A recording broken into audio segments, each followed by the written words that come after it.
Вітаю ўсіх слухачоў Еўрарадыё. У студыі для вас працуе Зміцер Лукашук, і гэта сумесны стрым Еўрарадыё і Е-прамовы, які, як звычайна, можна і слухаць і глядзець праз аккаунты Еўрарадыё ў сацыяльных сетках Facebook, Аднакласнікі, ВКонтакце, на канале YouTube.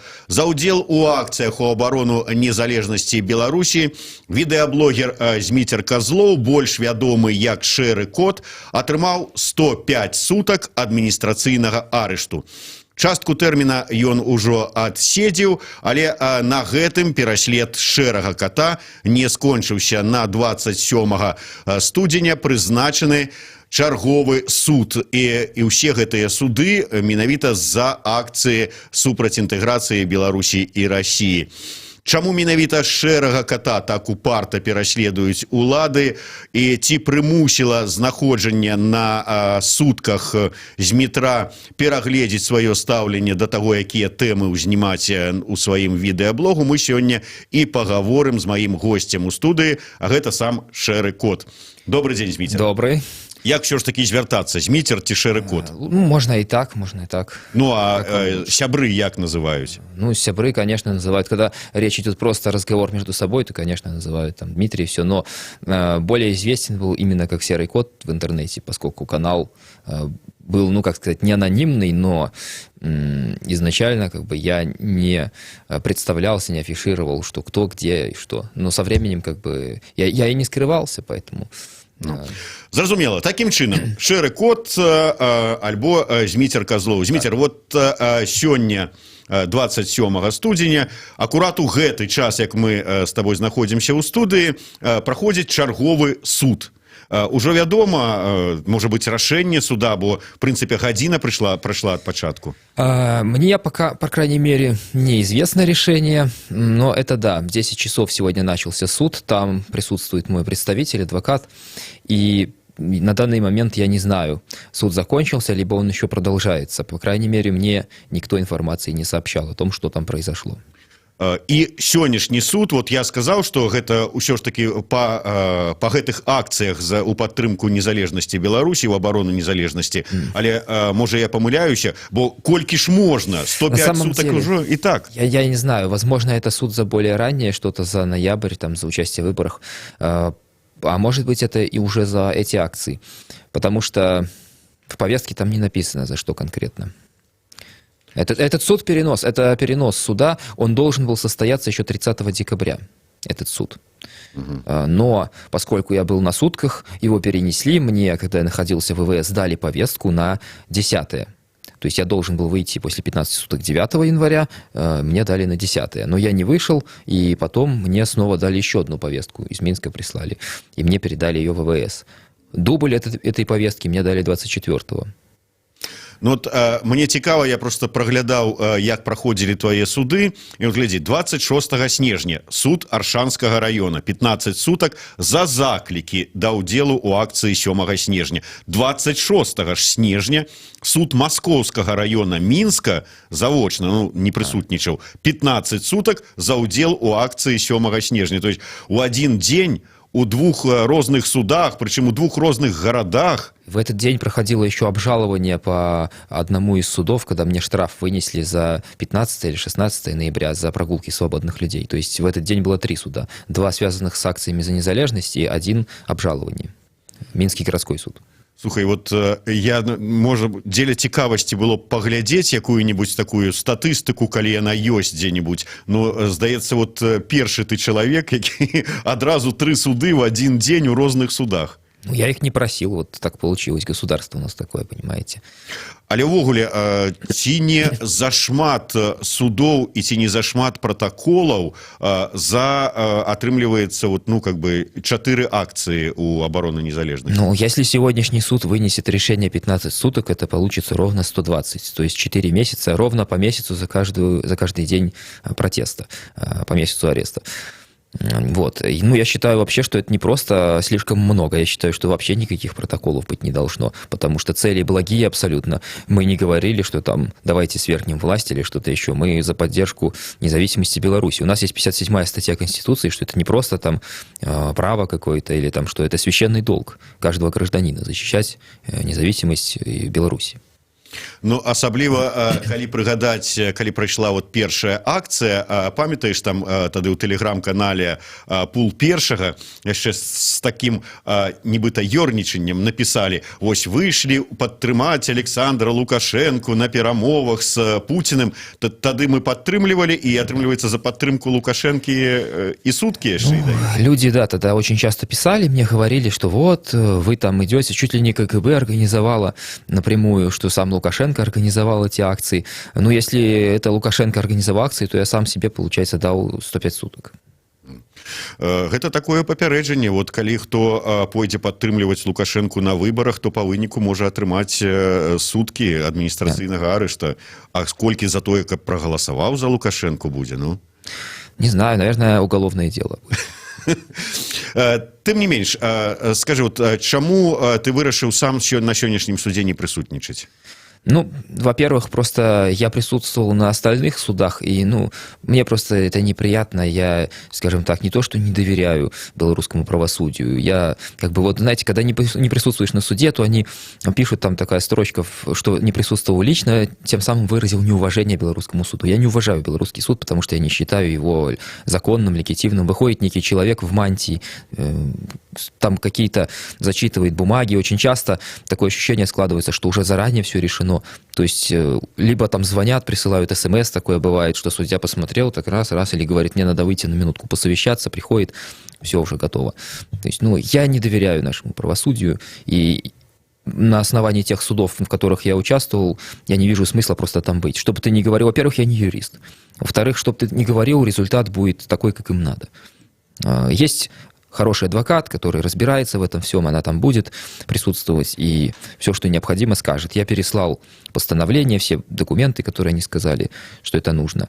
Вот, поэтому я не посчитал нужным там быть. Просто, ну зачем, для чего? Чтобы от этого изменилось. Просто выразить как бы личным своим присутствием, чтобы они написали, лично присутствовал в суде, и что от этого. Я вот лично присутствовал вот в 6 судах, которые проходили с моим участием. И что? Это ни на что не повлияло. Я признался, опять-таки, на всех судах, когда меня спрашивали, участвовали ли вы в акции, призывали, я сказал, да, конечно, участвовал и призывал, и буду это делать, если это необходимо будет снова. То есть это моя гражданская позиция политическая, как гражданина Беларуси, как патриота и как политического блогера. То есть я должен фиксировать происходящее, я вел стримы, и глупо было бы говорить, что меня там не было, например, что скриншот неточный, что это кто-то похожий на меня. Ну, я, во-первых, вел стримы со всех акций, со своего канала. А во-вторых, я не собираюсь отказываться от своей гражданской позиции. То есть, получается, если бы я сказал, меня там не было, то как это так? То есть я, получается, что отказался от того, что я патриот Беларуси, что я там призывал кого-то? Да нет. Я был там. Скажите, Дмитрий, мне просто вось цікава, мінскія это суды, яны прывычныя, і суддзі прывычныя судзіць людзей за удзел у так званых несанкцыянаваных акцыях. Для іх это пройдзены этап. А аршанскія, вот як яны? Вот яны, там же ж не так шмат і акцый, так не шмат таких палітычных працэсаў. Як пачуваюцца, як себе паводзяць суддзі в аршанскім суде? Ну, суда у нас в Беларуси справедливого нет нигде, поэтому какая разница, в Минске или в Орше. То есть они ведут себя примерно так же, как, наверное, и везде. Они приходят, зачитывают документ. Да, для них, конкретно для них это может быть непривычно, но я бы не заметил в их поведении чего-то такого особенного. И опять-таки, вот после предвыборной вот этой акции парламентских выборов, там уже проходили суды. Буквально за пару дней до своего задержания, 23-го, я присутствовал на суде дубровинского активиста Михаила Чемурака, которому дали 45 базовых, кажется, за то, что он был наблюдателем, он пытался на аудио записывать просто на участке, когда сидел, то, что там происходило. Его обвинили в том, что он ведет незаконно видеозапись, и сотрудники милиции его начали выводить, и потом ему дали 23-4 статью, ну, неповиновение сотрудникам милиции. За это вот он получил это все. У него есть доказательства, что он не вел никакую видеозапись. Есть доказательства, что другой человек, некий, возможно, сотрудник КГБ, стоял, вел на телефон, тайно как бы держал вот так, вел видеозапись, фиксировал, что там происходит. Его просто незаконно обвинили, и судьи просто отказались доказательства какие-то принимать. В общем-то, виноваты все, потому что нам так хочется. И у нас суды всегда правы. Если вот так решили, значит, все. Оправдаться почти невозможно. Атрымліваецца, калі такія палітычна матываваныя працэсы, то што табе суд у Мінску, што табе суд у Оршы, што ў іншым якім месцы Беларусі, розніцы ніякай няма. Да, я обжаловал же решение по штрафам, например, за участие и призывы в акциях 15 ноября, 16 ноября. Пришли ответы также по обжалованиям, все остается в силе. Я пытался обжаловать свое снятие с выборов, с парламентских, тоже прошел Витебскую областную избирательную комиссию, Витебский суд, и мы подали заявление в ООН, в Комитет ООН по правам человека. І ўсё ж таки, от глядзі, ну, за удзел у акцыях ужо не аднаго чалавека асудзілі штрафам, там, суткамі, ну, 1 протакол, ну, 2 протакола. І ўсё ж таки такая колькасць менавіта ў цябе. Ну, відэаблогер, ну, вёў стрымы, ну, так не ты адзін вёў стрымы. Чаму? Причем и не самый большой видеоблогер. Ну, как мне намекнули некоторые люди, скажем так, что это скорее даже не за участие в этих акциях, а за гражданскую позицию в целом и за выборы в том числе, за то, что мы вели такую жесткую, скажем, бескомпромиссную критику власти на парламентских выборах, критику режима Лукашенко конкретно, и в том числе это за это. Возможно, еще за что-то. То есть нам сложно сказать, что там в наших структурах думают, почему они решили именно так. Возможно, они решили, что я достаточно уязвим, потому что я живу в регионе, там недостаточно большая поддержка, я живу один, и поэтому можно как бы человека задавить, пока он еще не вырос, там, не стал крупным блогером, например. Возможно, такое было решение принято. Мы не знаем, почему они так ориентировались. То есть причин на самом деле очень много. И парламентские выборы, и критика режима, и видео, которое я выпускал, там определенные, скажем. Вот. Поэтому тут за много чего.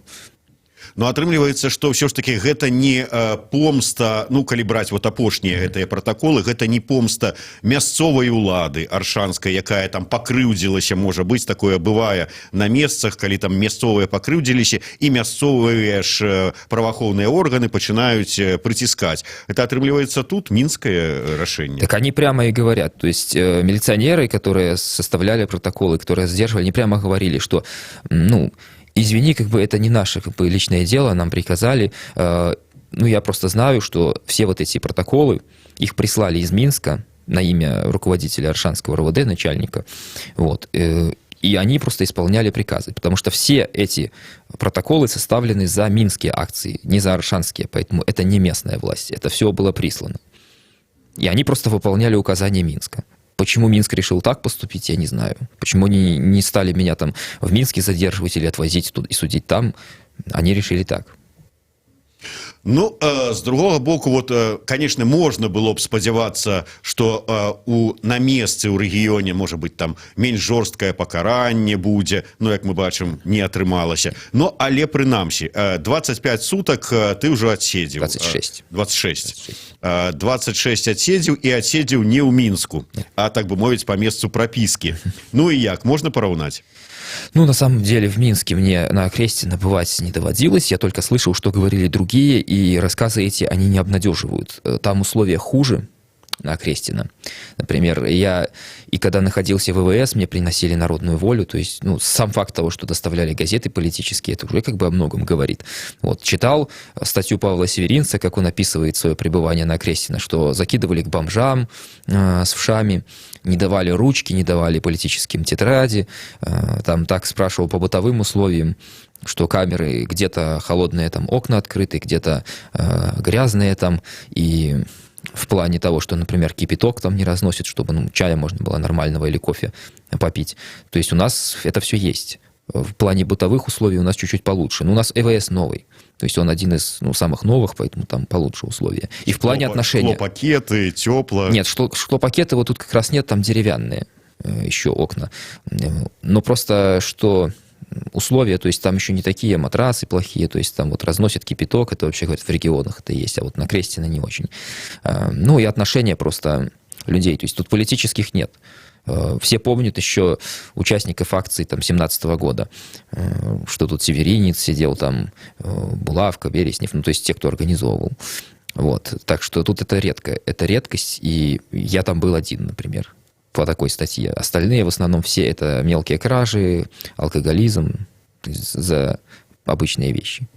Ну, атрымліваецца, што і там ты, нягледзячы на такія добрыя, больш-менш добрыя умовы бытавыя, але у камеры знаходзіўся разам з тымі ж самымі, так бы мовіць, алканамі і дробнымі злодзеями. Ну, опять-таки, камера маленькая была. Большую часть времени я находился в двухместной камере. То есть я и со мной еще один сосед. Несколько раз периодически там забрасывали в такие хаты, где там на 4 человека, но там не было полностью 4, там было 2 или еще 1, но это ненадолго. Вот, поэтому большую часть соседей много сменилось за все время, за 26 суток. То есть один там срок у него выходит, и другой потом заходит. Но в целом, как бы, довольно-таки, ну, сказать, нормальные люди. То есть я бы не сказал, что прям совсем там плохо. С каждым человеком, опять-таки, можно найти общий язык. То есть у меня не было проблем, конфликтов каких-то с соседями. А ввогуле якое стаўленне, ну тут два нюанса, з боку тых же самых вось сутачнікаў, так бы мовіць, і з боку адміністрацыі. С боку администрации безразличные, то есть они знали, опять-таки, знали, кто я, может быть, я не знаю, они гуглили или каким-то образом знали, они знают, что я баллотировался в депутаты, что я блогер «Серый кот», там, что я политический и так далее. Относились нейтрально, то есть никакого там ничего не было, ненависти какой-то, относились нейтрально, то есть выполняли свои обязанности, там, пройди туда, стань туда, идем, то есть, ну, никакого там не было ненависти. Вот.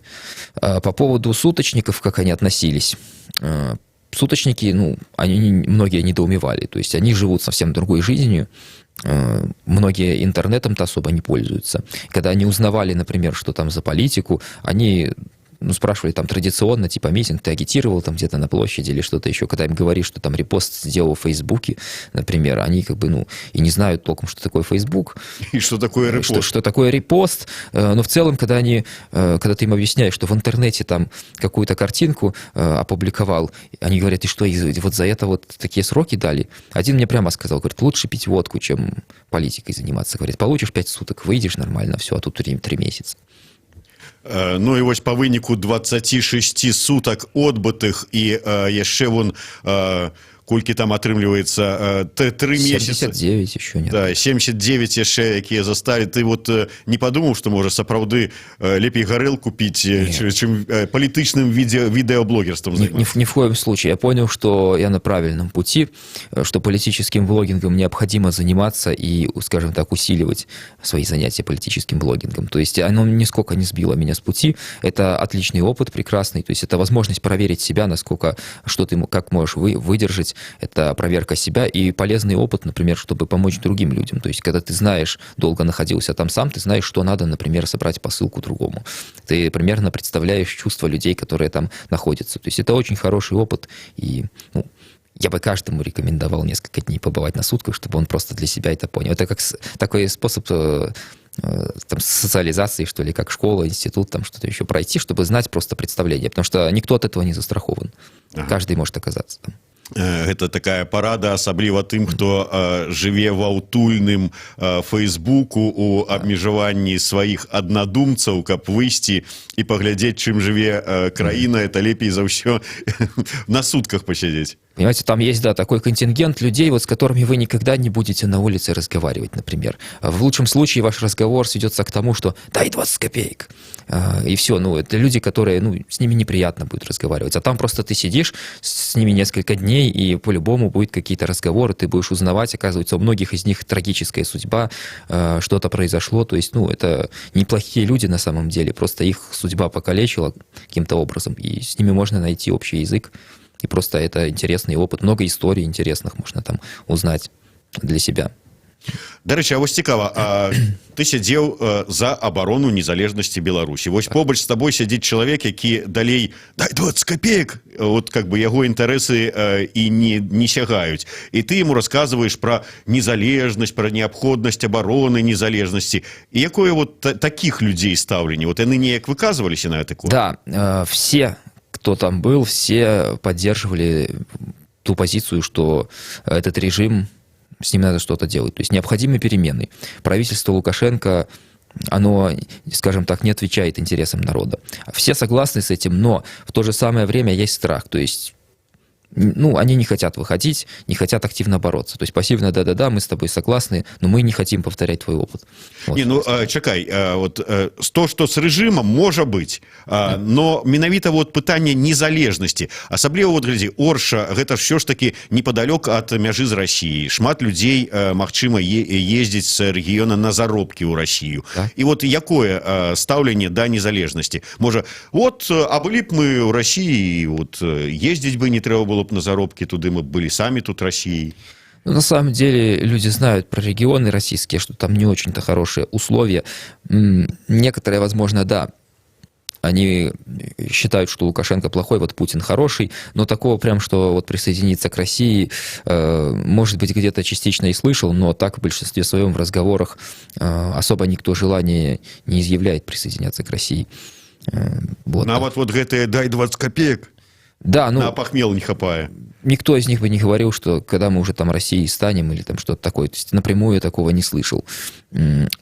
Поэтому сказать, что тут прям все пророссийские, то есть вот до того, как участвовал в парламентской кампании, я думал, что действительно в восточной части Беларуси особенно там очень много пророссийски настроенных людей, но реальность показала, что нет, не так много. Большинство все-таки уже привыкли к тому, что Беларусь независимое государство, они знают, что там в Смоленщине, в Воронежской какой-нибудь области, и они не хотят, чтобы Беларусь таким была. Вернемся до твайго палітычнага відэаблогерства. Вот здымак, які ў нас стаіць і на анонсе, які стаіць у цябе на старонцы ў Фейсбуку, дзе ты вядзеш стрым, на тэлефоне у цябе налепка пагоня, на плячах у цябе павязаны бел-чырвона-белы сцяг, але вот такім чынам табе не падаецца, што ты сам вот на сябе, вот, знаешь, як чырвоная ануча для быка, ты вот для супрацоўнікаў беларускай милиции? Ну, знаете, на самом деле, когда было заседание по, оргкомитета по проведению 20 декабря акции, я в том числе там высказал такое мнение, что критику, скажем так, наших независимых СМИ, которые себя не идентифицируют с участниками протеста. То есть они ведут трансляцию, мы как бы тут просто мимо проходим, мы ведем свою работу. А я, во-первых, как блогер веду трансляцию, во-вторых, я еще и участник, то есть как активист. Я все время показываю, что я такой же участник, как и все остальные. То есть повязываю флаг, иду и говорю, что я не просто тут случайно проходил мимо, на телефон снимал. И я участвую, принимаю непосредственное участие, выкрикиваю «Живе Беларусь!», там «Верим, можем, переможем!», то есть как полноценный участник себя веду. И считаю, что мне как-то немножко стыдно, что наши независимые СМИ, они пытаются как-то отгородиться и себя не обозначают. Вот, так что да, это красная тряпка, им пускай знают. Ну, про тое, як все ж таки павінны себе СМІ паводзіць на акцыях, я думаю, мы не будем тут не спрачацца, да.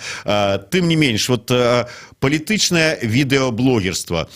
Я разумею, с аднаго боку, вот твоя актыўная грамадзянская пазіцыя, і ты, в прынцыпе, ідзеш на акцыю як удзельнік акцыі, які адначасова яшчэ вядзе і стрым. Але ўсё ж таки, калі браць шырэй, вот твой відэаблог, палітычнасць гэтага блога, яна ў чым?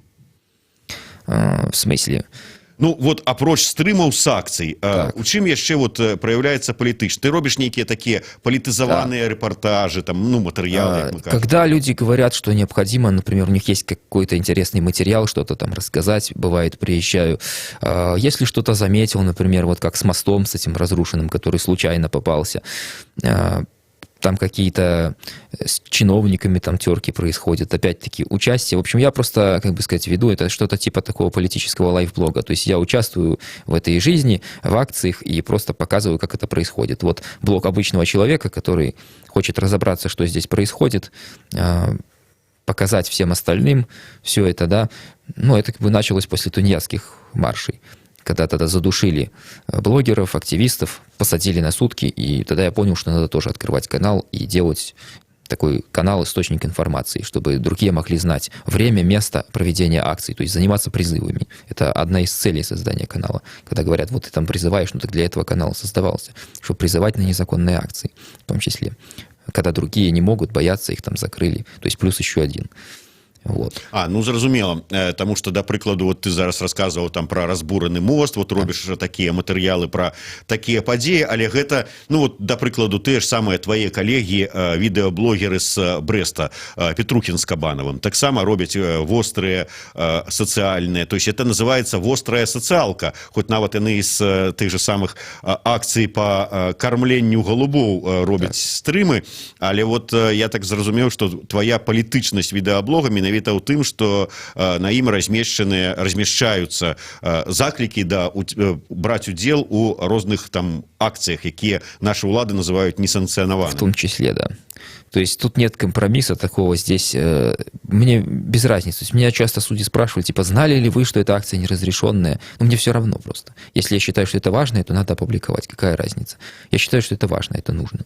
И как свободный человек об этом объявляю. То, что они там меняют законодательство, как им необходимо, это да. Я понимаю, СМИ, у них там есть свои правила, определенные регламенты, они не могут это сделать. А я как простой человек, почему бы и нет? Ну, все ж таки и... Зараз тут і відэаблогі у адпаведнасці з новым законам аб СМІ могуць там прыраўніваць да СМІ, і гэтыя заклікі, яны ж лічацца супрацьзаконнымі. То есть атрымліваецца, ты адмыслова, ну і ведаючы гэта, парушаеш закон. Нема страху, что, ну, как бы там запрессуюць у выніку? Ну, как сказать, страх, наверное, у любого есть, у любого здравомыслящего человека. Нет выбора просто. Если это не делать, что тогда? То есть мы погружаемся в болото, 25 лет уже Беларусь погрузилась в такую тину на дно, что дальше некуда просто. У нас не будет будущего просто. Ну, если мы будем все молча сидеть, не будем выходить, не будем призывать, не будем действовать, не будем сопротивляться. А ведь сейчас самый лучший момент для того, чтобы наступили перемены, для смены власти. Мы видим, что у Лукашенко серьезный конфликт с Россией начался. Он пока с Западом не договорился. Сейчас вот проблемы там с деньгами. Сейчас народ впервые показывает огромное недовольство. То есть пассивное недовольство людей огромно. То есть если там раньше, в 2010 году, в 2005 году многие еще защищали Лукашенко, были на его стороне, говорили, что вот он там такой-сякой. А сейчас, ну, найдите человека, который будет хвалить Лукашенко. Каждый по-своему. Пенсионерам он возраст пенсионный поднял, студентам он вел закон об отсрочке, безработных он задавил налогом на тунеядство, рабочих привязал контрактной системой. То есть он всех практически уже обуздал. Предпринимателей он вообще сломал еще раньше. Он их там вшивыми блохами называл, и кем он там такой не называл. Сказал, что последнему руку пожмет. То есть он все категории, практически все группы социальные в Беларуси обработал. И у каждого есть на него зуб. Вот сейчас мы подошли к такому моменту. И сейчас просто сказать, нет, все, мы не занимаемся этим, давайте оставим как есть. Нет. Это неправильно. Не сакрэт, што улады спрабуюць узяць пад кантроль інтэрнэт і ўсё, што там адбываецца, але дастаткова складана ўзяць пад кантроль, там, скажем, нейкія ўсё ж такі тваю старонку ў Фейсбуку і там прымусіць цябе пісаць нешта іншае, ці там тэлеграм-канал. Значна прасцей ўсё ж такі з відэаблогам. Гэта проста не даваць магчымасць рабіць відэо для свайго блога. Вот адчуваеш ты прэсінг менавіта вот у гэтым накірунку, што там, ну, не даюць магчымасці здымаць? Ну, это я ощутил один раз, вот сейчас, когда меня закрыли на крупный срок, и я же предполагал, что мне придется весь срок от начала и до конца отсидеть, все 90 суток, ну, на тот момент, это 90 было. Я не знал про приговор Минского суда. Вот, я думал, что придется 3 месяца там сидеть, и представлял себе, что это набежит огромная задолженность за коммуналку, за квартиру. То есть там придут необжалованные штрафы, там уже судебное исполнение начнется. Тут как бы могут конфисковать оборудование, то есть которое с собой было, могут его оставить, арестовать там в счет неуплаченных штрафов. То есть да, действительно, они могли бы такое сделать. Но, понимаете как, пока есть возможность работать, вести видеоблог, я это буду делать. До этого ничего такого не было. То есть я не ощущаю, что они мне мешают. Ну, с другой стороны, у них есть другие методы. Например, у нас монополист Белтелеком, если надо, он уйдет на профилактику, и у нас просто интернета вообще не будет там целый день, к примеру. Так что, как в Казахстане, если прям вот будут жесткие протесты, то Лукашенко, я думаю, может и на такое даже пойти. До речі, ось сапраўды такі момант фінансавы.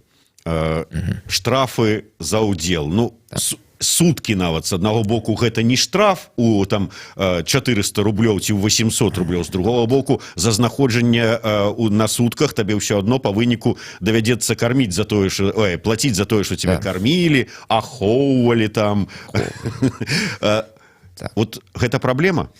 А на самом деле нет. Смотрите, что скажу. Опять-таки по поводу суток. Вот некоторые считают, что сутки это хорошо, это не штраф, посидел да вышел. Нет. На самом деле я посчитал, если я отсидел эти самые 90 суток, то в совокупности мне пришлось бы заплатить что-то около штрафов 50 базовых. То есть я как сам такую размышлял, такая шутка. Отсиди 90 суток и получи 50 базовых в подарок. Потому что это сложить все вот за содержание получится 1000 там с чем-то рублей, 1300, что-то такое. Вот. Так что с проблемой нет. Правозащитники оплачивают, и народ объединяется. Вот сейчас мы знаем, BuyHelp создали для сбора средств, правозащитники, Весна, они покрывают штрафы, оплачивают. Ну, не всегда, может быть, сильно оперативно, но особо проблем не возникает. Все штрафы покрываются. За сутки то же самое.